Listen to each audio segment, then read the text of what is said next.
The power of RPGs to entice and bring up emotions and help us relate to situations in a kind of detached way is completely undeniable. And that absolutely unique and incredible feature is what Horse Girl actually brings to the table. Horse Girl is a solo journaling RPG in which you are a person whose love of their life is actually turning them slowly into a horse. Yeah, is this game worth the amount of money that you have to spend to get your hands on it? Well, welcome to the GMS Magazine RPG review videos.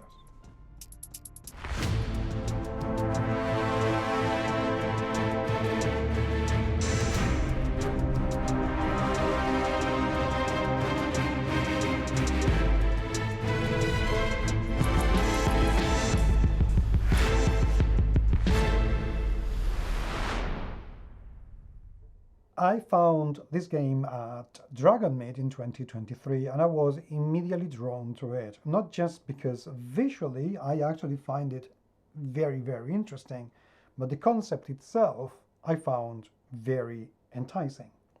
This is a game published by Leyline Press and authored by Samuel Mui. It's a very indie game that comes, if you want to, you don't need it, with this deck of cards that I will explain in just a second. What is the game like inside? Well, let's take a look. Inside this game is, well, average, to be perfectly honest. They have made a few decisions that are absolutely brilliant. So the color scheme of having the whole thing in red, I love this effect on the cover. And inside, it is visually rather rich. Why do I think it's average in its composition, in its layout? Because to be perfectly honest, they have used an awful lot of space to do things that don't necessarily need to be there, sacrificing readability and other aspects of design. Like can be, for instance, that in these text boxes, you don't have this text properly centered. There is no equal space to the side. In fact, to the right, you can see how it really touches the side, but here it does not, and it's a lot more centered, but it touches here on the left. So these are things that, as a graphic artist and designer, and as dyslexic, neurodiverse person, really irks me because it is unnecessary. So from that point of view, it is not my favorite game.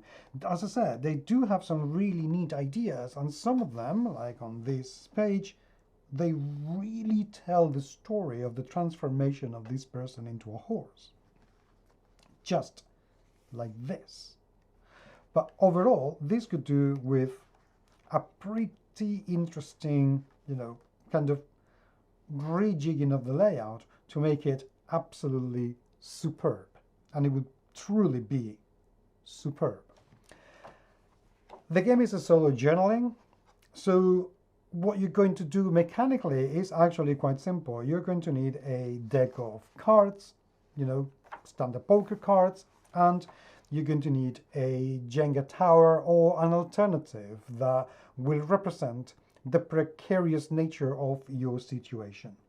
In every round, you're going to write a little story that's going to be prompted by the cards that you draw. So, for instance, if you draw an ace of cards, like in here, it's about leaving him. So something clicks inside, and you're going to be thinking, do I want to stay with this person or do I not want to stay with this person? There are going to be cards that will remind you of the things about him that you like. What is it? So this is giving you all the reasons in brackets to stay with this man. Whereas on the cards, I don't know. Daddy, your father loved you in the only way that he knew how to, from a distance, with a heavy hand. Still, he knew how to provide, and you could always count on him. When it came down to it, you wonder why it wasn't enough to prevent you from becoming so fucked up. Yeah. You can have intellectual conversations, so on and so forth. I'm not going to go too deeply into this because it's a very, very tough game. Of course, if you are the way I am and you want to have the whole thing, then you will buy the deck of cards in which you're going to have, well, everything that's in the book in a handy deck of cards. So with this and a Jenga tower or something similar, you will have everything that you need. Some cards will tell you some prompts to pull from that Jenga tower.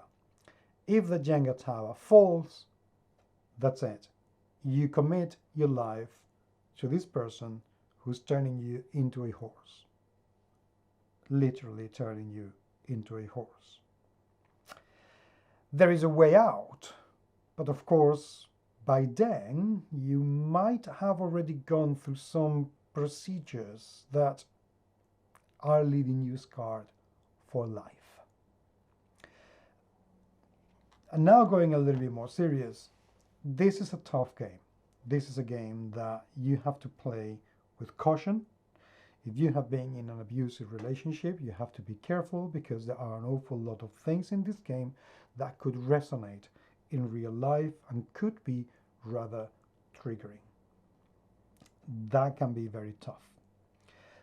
This game really entices you as a rule to draw red dotted lines around your neck, your face, your body, your wrists, to give you an idea of what you're losing as you go through your human decomposition and horse recomposition physically, and invites you to reflect as to what is it that you have lost and what's left behind.